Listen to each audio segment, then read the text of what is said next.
भारत के सभी राज्यों की खबर SNS न्यूज चैनल पर, खबर जो आपको रखे सबसे आगे। नमस्कार, मैं विशाल पटेल, SNS टीवी में एक बार फिर से आपका स्वागत है। आइए रुक करते हैं कुछ खास खबरों की ओर और दिखाते हैं SNS टीवी की यह खास रिपोर्ट। तुमसर तहसील के मुरली गांव में आज तड़के करीब 4 बजे एक शेर ने घर के बरामदे में बांधे गए 2 साल के बछड़े का शिकार कर लिया। यह बछड़ा नामदेव मेश्राम का था। घटना के बाद इलाके में दहशत का माहौल है। बताया जा रहा है कि पिछले 1 महीने से चांदपुर, टेमड़ी और खापा मोहाड़ी में शेर की दहशत बनी हुई है, जिसने कई बार बकरियों और अब बछड़े को अपना शिकार बनाया है। घटना की जानकारी मिलते ही हरदौली क्षेत्र की सहायक शिल्पा डेहनकर, वीड रक्षक रोहन राठौड़, LD नंदनवार, AD ठवरकर, आरे बगाड़े गायकवाड़ सहित वन विभाग की टीम मौके पर पहुंची और पंचनामा कर पगमार का निरीक्षण किया गया। पीड़ित नामदेव मेश्राम ने वन विभाग से मुआवजे की मांग भी की है।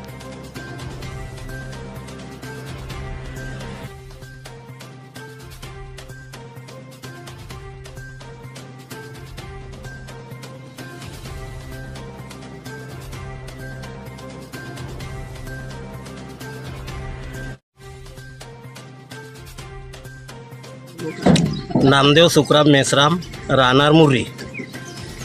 माझा गोरा आणि वाघानं खाल्लेला घरीच मारला।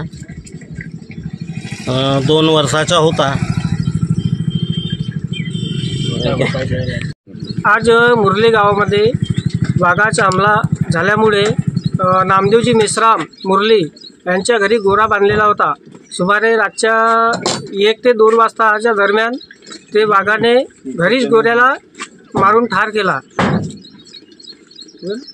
आज रोजी मुरली गावामध्ये माननीय श्री मेश्राम यांच्या घरी वाघाने गोऱ्याला ठार केले असता आम्ही आमच्या हरदोली सहवन क्षेत्रातील कर्मचारी व सगळे आमचे बांधव वरिष्ठ अधिकारी यांच्या आदेशान्वये जागेची पाहणी केली असता आम्हाला 3 ठिकाणी वाघाचे पगमार दिसले आणि ते वाघाच्या पगमारचा आम्ही सर्च करता या शेतामध्ये येऊन बघितलं असतं तर त्या ठिकाणी 2-3 ठिकाणी वाघाचे पगमार दिसले।